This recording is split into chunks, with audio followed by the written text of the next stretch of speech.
안녕하세요, 여러분. 저는 여러분의 오랜 친구 김 선생님입니다. 여러분의 학습 의욕을 높이고 배운 내용을 오래도록 기억하게 하기 위해 11월 5일부터 제 친구를 응원하고 채팅방 정보에 관심을 가지며 채팅방에서 매주 나오는 퀴즈에 적극적으로 참여하신 투자자분들에게는 경품 추첨 이벤트에 참여하실 수 있는 기회가 주어집니다. 또한 일주일에 3회 이상 저녁 수업의 주요 내용을 메모에 제출하셔도 경품 추첨 이벤트에 참여하실 기회를 얻게 됩니다. 저희 홈페이지에 아카데미 복지 코너에서 경품을 추첨합니다. 상품 중 최소로는 4,000원의 스타벅스 커피 쿠폰에서부터 최대 500만원의 현금까지 타실 수 있습니다. 또한 2개월 연속 저녁 수업의 주요 내용을 필기하신 분들에겐 15인치의 맥북을 상금으로 드립니다. 매일 밤 채팅방에서 777이라고 보내시면 4,000원 어치의 스타벅스 커피 쿠폰을 받으실 수 있습니다. 잉글랜드의 축구 스타 해리 케인이 바이에른 뮌헨에 입단한 뒤 2달 넘게 현지 호텔에 머물며 100만 파운드를 썼다고 합니다. 급이 40만 파운드로 세금을 빼고 나면 약 20만 파운드인 겁니다. 이렇게 보니 축구 리그는 정말 사치스럽다고 할 수 있습니다. 가끔 친구가 손흥민에 대한 기사를 보내오는데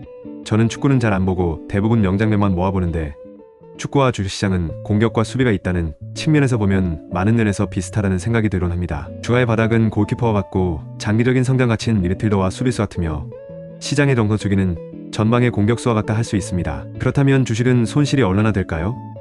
여기서 관건은 골키퍼와 수비수, 즉 기초가치와 장기적인 성장의 마지노선에 달려있다 할 수 있습니다. 얼마만큼 이익을 내느냐는 전방 공격수에 달려있는 겁니다. 즉 장기 성장에 따른 감정의 사이클이 있는 겁니다. 오늘 우리는 주식 분석과 함께 몇 가지 핵심 요소에 대해 자세히 논의할 것입니다. 이 밖에도 공매도 규제 정책이 시장에 미칠 영향에 대해서도 논의해보겠습니다. 먼저 오늘의 주식시장에 대해 이야기해보겠습니다. 오늘 시세는 높은 위치에서 개장에 점차 낮아졌으며 하루 종일 외국인과 기관 자금이 순유출되어 장 마감까지 코스피 지수가 2.33%까지 하락하고 코스닥 지수는 1.80%까지 하락해 두 시장의 70%, 총 1750개 종목이 하락했습니다. 과거에는 저희는 이런 하락폭을 감당하지 못했지만 요즘은 시장 변동성이 워낙 크기 때문에 어쩔 수 없습니다. 그래도 어제 말씀드린 대로 최근 주가가 불과 3거래일 만에 지난 한 달 반 동안의 하락폭을 모두 커버하기도 했습니다. 그래서 그에 비하면 오늘의 하락은 하락에 그치지 못해요. 그리고 제가 아침에 말씀드렸다시피 어제 저녁에 나스닥 지수가 고작 0.3% 올랐는데 이 정도 수준이 저희의 단일 변동률이 5%에 달하는 지수에 심각한 영향을 미칠 거라 보시나요? 전혀 영향 없을 겁니다. 오늘 하락의 주요 원인은 역시 어제의 큰 상승에 있습니다. 많은 개인 투자자들이 어제 이처럼 큰 상승폭이 있을 거라 예상하지 못해서 일요일 관련 소식이 발표된 이후에도 적극적으로 매수에 나서지 않았습니다. 어제 가장 적극적으로 사들인 것은 외국인이었는데 왜 그럴까요? 이는 왜냐하면 외국인들은 이전에 공매도를 하다가 어제 서둘러 주식을 매락했기 때문입니다. 비록 오늘 몇몇 분들도 주식을 매각하긴 하지만 이전에 미처 주식을 팔지 못했던 외국인과 기관들이 마침내 기회를 잡은 겁니다. 그들이 물려있던 주식을 시장에 푸는 것이야 해도 그 주식들은 시장에 풀리면 팔릴 겁니다. 결국 이번 반등은 상대적으로 고무적이다 할 수 있습니다. 이번 하락 직전 코스피 지수는 최고 2668선까지 올랐다가 하락하는 과정에서 2273선까지 떨어졌습니다. 하지만 최근 코스피 지수는 4거래일 만에 2500선까지 올라 상승폭이 이미 전체 하락세의 절반을 넘어섰습니다. 피보나치 재추적 폐벼에 따르면 이것도 전형적인 저항 위치라고 합니다. 그렇다면 하락 기간 중 하락폭의 절반은 매도된 주식에서 오고 나머지 절반은 공매도를 한 결과라면 이번 상승은 기본적으로 공매도 자금의 절반을 거의 날린 것이라고 볼 수 있습니다. 그러나 실제로 일부 사람들, 특히 외국인은 여전히 장기간 주식을 팔고 있습니다. 그래서 정책 변화에 대해 지금 시장은 굉장히 많은 논쟁을 빚고 있고 많은 분들이 걱정을 많이 하고 있습니다. 하지만 우리는 우리 스스로에게 우린 도대체 뭘 걱정하고 있는지 물어봐야 합니다. 외국인 공매도도 제한하고 우리 지수가 MSCI 지수를 진입하는 것이 더 어려워졌으니 외국인 유입에 악영향을 줄 것이라는 우려를 하고 있는데 그런데 여러분, 우리는 외자가 정말로 유입되고 있는지에 대해 유념할 필요가 있습니다. 어제는 왜 외자가 유입되었을까요?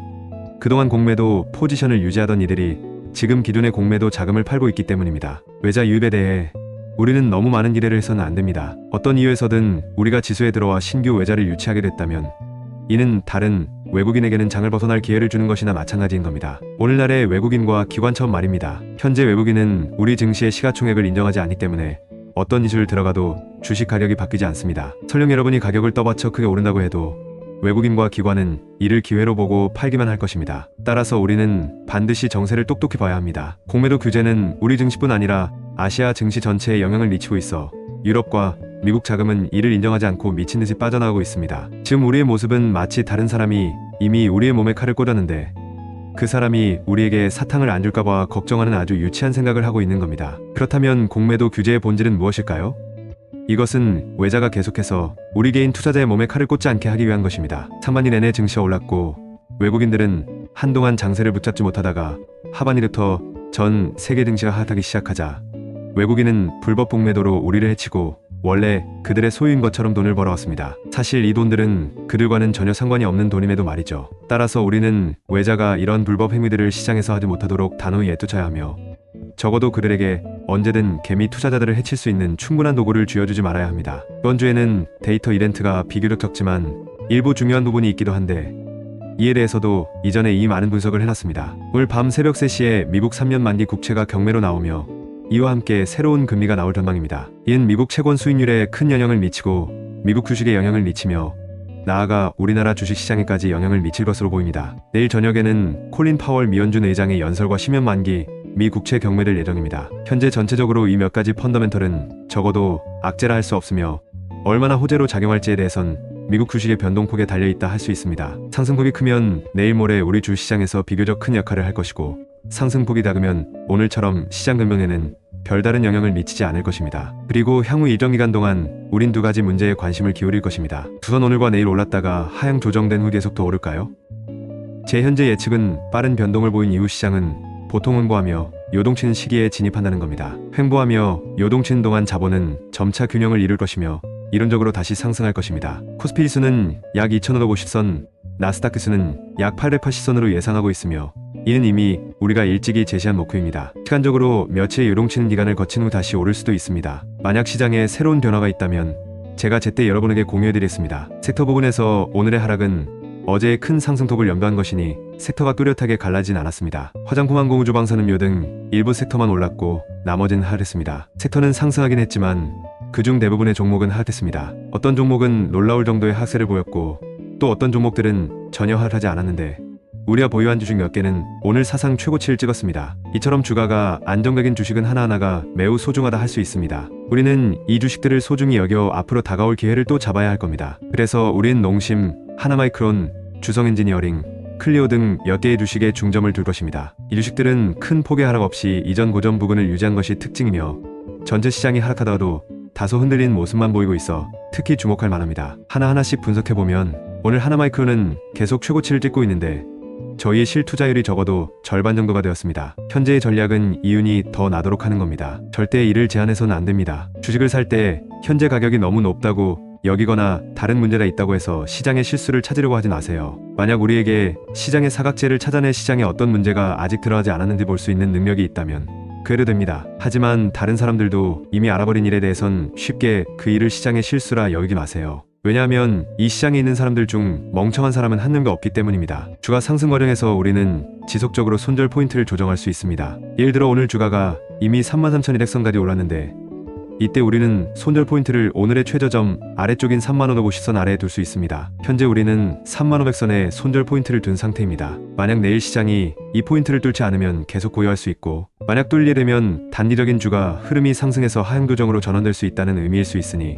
우린 장을 일단 떠난 다음에 올 매수 기회를 기다리면 됩니다. 똑같은 원칙이 농심에게도 똑같이 적용됩니다. 농심은 오늘 상승하기 시작했습니다. 저희가 최근 며칠간 농심의 저점을 관찰했는데 어제 최저점은 452,000이었습니다. 그러면 우리는 손절 포인트를 45만 아래에 설정하면 됩니다. 시장이 이 지점을 뚫지 않았다면 우리는 농심이 아직 상승 잠재력이 있다고 여기면 되고 만약 무너졌다면 손절 포인트 설정을 다시 고려하면 됩니다. 세 번째 종목은 실리콘투인데 이 종목은 오늘도 많이 올랐습니다. 상승하는 과정에서 양봉이 7,880의 단기 저점을 보였고 우린 손절 포인트를 7,860으로 설정할 수 있게 되었습니다. 만약 시장이 이 포인트를 무너뜨리지 않는다면 우리는 계속 고요해서 농심을 계속 상승시킬 수 있을 것이고 만약 무너뜨린다면 우리는 장을 벗어나는 뱀입니다. 네 번째 주식이 레인보우 로보틱스인데 어제 많이 올랐다가 오늘 큰 폭에 올랐다가 하향 조정되는 모습을 보였습니다. 이 경우 단기 손절 포인트를 하나 더 두기 딱 좋습니다. 즉 어제의 저점인 양봉의 저점 155,300 아래에 손절 포인트를 155,200으로 설정할 수 있을 것으로 보입니다. 만약 시장이 이 지점을 무너뜨리지 않았다면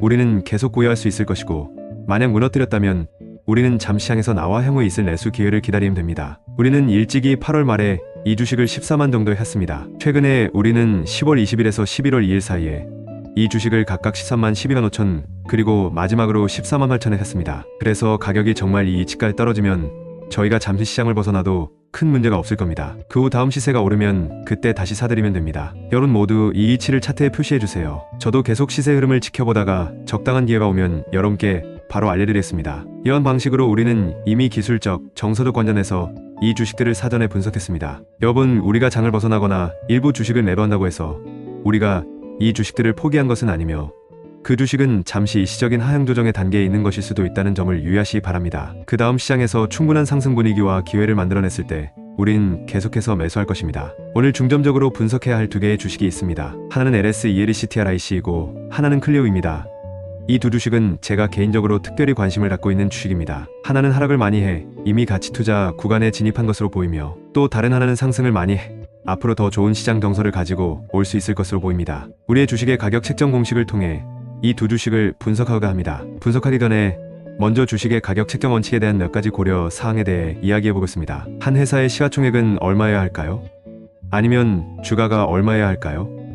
사실 아마존의 사장 제프 베이로스는 이전에 가격 책정 방안을 제시한 적이 있습니다. 한 회사의 진정한 시가총액은 그 회사의 탄생부터 파산까지 전체 세네 주기 동안 벌어들인 돈과 회사의 순자산에 달려 있습니다. 그러니 이것은 이 회사의 진정한 가치를 대표한다 할 수 있습니다. 그 후 그것을 현재의 현금 가치로 환산하면 회사의 시가총액을 알 수 있고 현재 비교적 합리적인 주가를 형성하게 되는 겁니다. 그래서 이런 식으로 우리는 제프 베이로스가 수년 동안 아마존에서 사업을 확장하고 장기적으로 수익을 내는 일을 해왔다는 것을 보게 되었습니다. 아마존 주가는 낮은 가격에서 장기간 흔들리며 정리된 후 후기에 매우 빠르게 오른 모습을 보였습니다. 오늘 우리가 이 회사의 진정한 가치를 분석할 때 가장 합리적인 방법은 회사의 전체 수명의 주기를 계산하는 것으로 그 회사가 총 어느 정도의 이윤을 창출했는지를 계산하면 됩니다. 하지만 우리가 주식을 분석하는 과정은 사실 밤의 숲에서 손전등을 들고 있는 것과 같습니다. 그렇게 하면 우리는 앞쪽의 작은 일만 볼 수 있게 되고 GPS 내비게이션이 없으면 숲 전체의 모습을 볼 수 없게 됩니다. 다양한 기술 지표와 재무 지표를 통해서만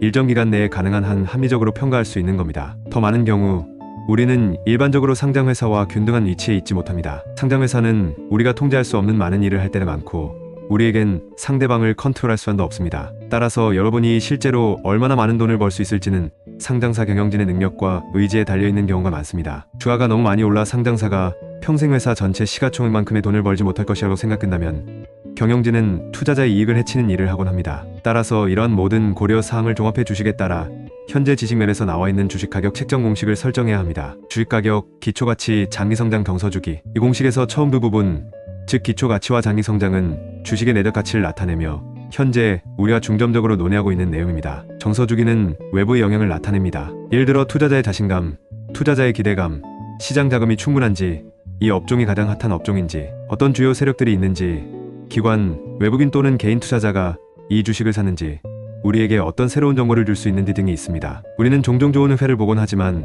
대체로 그런 회사는 주가가 매우 높습니다. 이럴 때 여러분은 맹목적으로 그 회사를 신뢰하곤 하는데 그러면 반드시 손실을 보게 될 것입니다. 예를 들어 많은 분들이 오랫동안 삼성전자 같은 주식을 들여가는데 여러분 삼성전자가 괜찮은 회사인가요?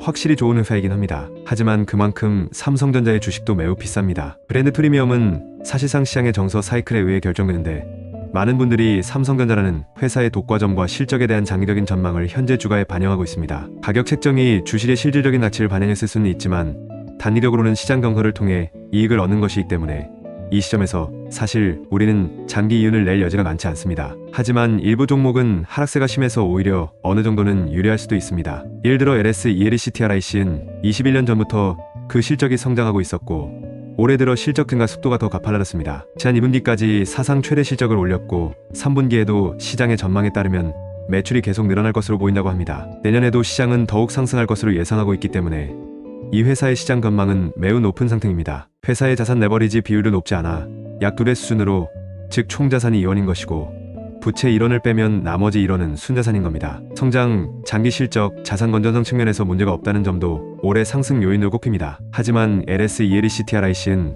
전자기기를 만들기 때문에 2차전지 섹터에 속하지 않아 큰 인기를 얻진 못했습니다. 그래서 주가 상승은 상대적으로 제한적이었습니다. 올해 첫 매입은 6월에 있었고 당시 시장이 최고치를 돌파했었습니다. 그때 시세 추이를 보면 지금 클리오랑 아주 비슷합니다. 모두 앞에가 두 고점이고 그 다음에 구간이 흔들려서 이제 곧 세 번째 고점을 돌파할 것으로 보입니다. 이때 LS ELCTRIC도 비슷한 형식을 밟았기 때문에 저는 이 장세가 돌파할 가능성이 높다고 보고 그때부터 이 주식을 매입하기 시작했습니다. 나중에 주가가 한 차례 올랐습니다. 비록 지금은 큰 하락이 일어났지만 저는 여전히 이 주식의 일부 지분을 가지고 있는 상태입니다. 현재 가격은 다시 68,500선으로 돌아왔는데 이 단계에서 시장의 지표에 어떤 변화가 생겼는지 함께 살펴볼까요? 두선 TBR은 이미 1.1회까지 떨어졌고 PER은 연말까지 9.49배까지 떨어질 것으로 예상됩니다. 이분기 기준으로 약 13배입니다. 이 수치는 전체 전자 장비 섹터에서 매우 양호한 수준에 속합니다. 우리는 먼저 주식의 기초가치에 대해 말하겠습니다. 업계 전체 관점에서 봤을 때 대부분의 회사는 PBR이 0.81.8대 사이입니다. 일반적으로 기업이 부채가 많지 않거나 레버리지 비율이 일반적으로 약 2배인 경우 주가 순자산 비율은 1과 같기 때문에 이는 합리적인 수치라 할 수 있습니다. 그래서 대다수 회사가 이 수준 정도에 있습니다. 현재 1.2배 PBR은 실제로 업계 정상 수준입니다. 그래서 우리가 내린 첫 번째 결론은 주식의 기초가치가 얼마나 되어야 하는가입니다. 일반적으로 PBR은 약 11.5가 바람직하지만 일부 회사에서는 좀 다를 수 있습니다. 왜냐하면 일부 회사는 레버리지 비율이 높을 수 있기 때문에 레버리지 비율이 5배 총 자산 순자산을 초과하면 PBR이 0.5 미만이어야 합리적인 것으로 간주하게 됩니다. 그런 다음 주식의 장기적인 성장 가치를 살펴보겠습니다. 현재 주가는 68,500으로 기초가치 부근이거나 기초가치보다 1020% 높은 수준이며 내년에 PBR 예상치는 한 배 이하라는 점을 감안하면 주가가 그대로라면 내년에는 기초가치 내에 있을 것으로 보입니다. 회사의 실적이 매년 향상되고 있기 때문에 회사의 이익 창출 관점에서 볼 때 이 회사의 주가 수익률은 약 15배라고 볼 수 있습니다. 하지만 내년 주가 수익률은 10배까지 떨어질 것으로 예상됩니다. 주가가 변하지 않는다는 한에서. 따라서 이론적으로는 내년 말까지 이 회사는 약 50% 정도 더 상승해야 합리적인 수준에 도달할 수 있다고 할 수 있습니다. 전자기기 산업의 전반적인 상황의 경우 주가 수익률을 계산하기가 쉽지 않습니다. 왜냐하면 일부는 마이너스여서 회사가 적자를 내고 있고 일부 회사는 주가 수익률이 100배 또는 200배에 달할 수 있어 시장 경서가 상당히 신박하게 중첩되어 있습니다. 따라서 이 주식은 기초가치로 보나 회사의 장기적인 성장으로 보나 주식의 가격이 매우 맞습니다. 가격이 다시 하락하더라도 하락 잠재력은 제한적이며 앞으로는 다시 상승하여 현재 가격을 뛰어넘을 수도 있을 것이라 확실합니다. 현재 주가가 다시 하락하면 현재 가격의 15% 정도인 6만원 안팎을 잇돌지 않을 것으로 예상됩니다. 이건 확실한 지지선이라 할 수 있습니다. 회사의 장기적인 성장 잠재력을 감안하면 주가는 9만 10만원 안팎이 될 것으로 보입니다. 이는 시장 경서 주기에 영향이 없는 상태인 겁니다. 왜 주가가 크게 오르내릴까요? 이는 실제로 회사의 장기적인 성장 성과와 시장 경서 주기와 관련되어 있습니다. 앞서 크게 상승한 종목은 2차전지 섹터가 주를 이뤘고 이 종목은 완전히 2차전지 섹터에 해당되지 않았지만 덩달아 올랐습니다. 하지만 최근 3개월 사이 2차전지 섹터 전체가 약세를 보이면서 이 주식에도 악재로 작용되고 있습니다. 또 이 주식은 전자기기 업종에 속하며 이 산업은 주가가 많이 오르지 않아 이 주식도 평균 가격대로 돌아오게 되었습니다. 결국 이 회사는 자본의 관심을 적게 받아 상대적으로 안정적인 주가를 유지할 수밖에 없었습니다. 만약 여러분이 높은 위치에 있는 이 주식을 매수한다면 이 주식은 큰 자본의 관심을 충분히 받지 못하고 있기 때문에 정서 주기 시간과 상승폭이 많아지지 못할 수 있습니다. 이 주식의 시장 정서를 예측하기 어려운 것은 정상적인 상태라 할 수 있습니다. 그러나 우리는 주가의 한선을 알고 있기 때문에 이 주식을 계속 고려할 것이며 앞으로 시세가 오른 후에 그때의 시장 상황에 따라 그에 상응하는 익절과 손절 포인트를 설정할 것입니다. 주식의 상한선은 일반적으로 정서 주기를 고려해야 합니다. 우리는 그동안 시장 자금 구조를 분석한 여러 가지 방법을 배웠고 앞으로도 주가가 어떤 범위에서 움직여야 하는지 더 잘 제대로 알기 위해 앞으로도 계속 공부할 겁니다. 두 번째 주식은 클리오인데 우리가 이 회사에 다시 관심을 갖게 된 이유는 클리오가 지금 월봉에서 상향 돌파할 가능성이 매우 크기 때문입니다. 만약 클리오가 3만원을 돌파한다면 우리는 어제 주성엔지니어링에서 했던 전략처럼 실투자율을 늘리는 것을 고려할 것입니다. 우리는 주식의 수치 평가 공식부터 시작해 클리오를 분석해 나왔습니다. 우선 클리오가 화장품 업종에 속하는 것으로 알고 있는데 일반적으로 이 업종은 순자산임률 ROE 순이익 순자산이 상대적으로 높은 편입니다. 따라서 전체 산업의 평균 주가 순자산 비율은 이전에 다뤘던 전자 제품 산업보다 높으며 이는 장비, 공장 및 부지를 포함한 화장품 산업의 회사가 더 높은 가치를 창출할 수 있음을 의미합니다. 그러나 회사의 자산 가치를 산정하기 위해서는 회사의 레버리지와 주가 순자산 비율 TBR 등의 지표도 고려해야 합니다. 전체 화장품 산업에서 현재 주가 순자산 비율은 일반적으로 1 이상으로 일반적으로 1.5에서 5 사이입니다. 따라서 만약 이전에 우리가 상정한 한 대 PBR을 기준으로 계산했을 경우 클리오의 주가 순자산 비율 현재 2.5배는 다소 높을 수 있습니다. 왜냐하면 회사의 자산과 순자산을 기준으로 만원 내외로 추정하기 때문입니다. 그러나 이 회사의 경우 일정한 경영 능력과 생산 능력으로 인해 회사가 상강되었기 때문에 순자산만 놓고 볼 수는 없습니다. 따라서 회사 자산의 이익 창출 효율을 고려하면 업계 평균 수준에 따라 주가가 2만원 안팎은 되어야 한다고 봅니다. 이것이 바로 회사의 기초가치인 겁니다. 과거엔 이 회사의 주가가 12,000원까지 떨어졌는데 지금은 이 회사의 가치를 2만 원 안팎으로 보는 것일까요? 이는 이 회사의 순자산이 1,500억 원에서 2,000억 원으로 늘어났기 때문입니다. 또 회사의 부채도 이전에 600억 원에서 변하지 않았기 때문에 회사 가치가 주가에 반영된 것은 합리적이라 할 수 있습니다. 이를 바탕으로 우리는 회사의 장기적인 성장이 가져올 가치를 계속 계산할 수 있습니다. 현재 이 회사의 주가 수익률은 30배 정도지만 올해 말에는 23배로 떨어질 전망입니다. 전체 화장품 업계의 평균 주가 수익률은 적자인 회사를 제외하면 플러스 성장을 보인 기업의 경우 보통 30배 이상이며 심지어는 80배 또는 100배까지 높은 주가 수익률을 보이고 있습니다. 따라서 주가 수익 비율과 23배를 한다면 합리적인 수준이라 할 수 있습니다. 이 회사의 내년 예상 주가 수익률을 보면 현재보다 낮은 17배 수준으로 떨어진다 합니다. 주가 수익 비율을 17배로 계산해보면 해당 주가는 10% 이상 올라야 합리적이라 할 수 있습니다. 이 주식이 기초가치와 장기 성장 면에서 모두 비교적 수준에 맞다고 판단했을 때 현재의 정서 사이클과 맞물려 상승하고 있다면 그때가 바로 매수하기에 매우 적합한 시기인 겁니다. 이것은 우리가 상대적으로 높은 마지노선을 가지고 있기 때문이고 잠재적인 상한선이 매우 멀 수 있음을 나타내며 우리에게 충분한 이윤을 창출할 제공합니다. 따라서 우리는 이 주식을 계속 투시할 것입니다. 만약 여러분도 이 주식을 아직 가지고 있지 않다면 다음 추가 매수 시 우리와 함께 구매하는 것을 고려해보세요. 저희는 이 주식의 주가는 3만원 정도 돌파했을 때 우린 추가 매수를 할 것입니다. 이렇게 해서 우리는 이 두 주식 그리고 주식의 가격 책정 공식을 하나씩 분석하고 정리했습니다. 오늘 내용을 간단히 요약해보겠습니다. 회사의 기초가치는 일반적으로 PBR주가, 순자산 비율과 자산 레버리지 회사 부채 포함과 관련이 있으며 일반적이고 부채가 적은 기업의 경우 주가 순자산 비율이 약한 데일 때 비교적 합리적인 기초가치를 계산해냅니다. 실제 적용 측면에서 순자산으로 인한 이익의 효율성을 동시에 고려할 수 있으며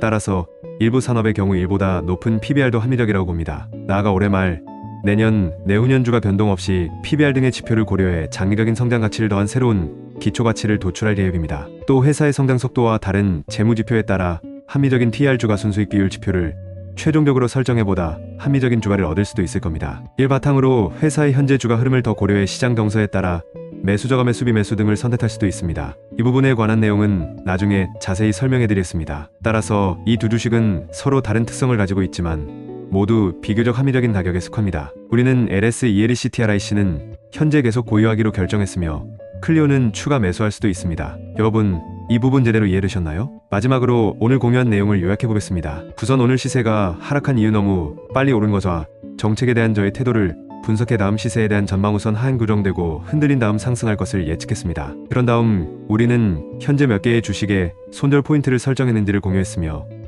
여기서 더욱 주목할 점은 우리가 손절을 하더라도 언제든지 시장 추이에 따라 재매입할 수 있다는 것입니다. 마지막으로 우리는 두 개의 주식과 해당 주식의 가격 책정 공식을 공유했습니다. 여기까지가 오늘 나눈 전체 내용입니다. 오늘 밤 저는 미채 경매가 미국 채권 수익률에 미치는 영향을 보고 내일 여러분에게 분석해드리겠습니다. 여러분 내일 또 만나요.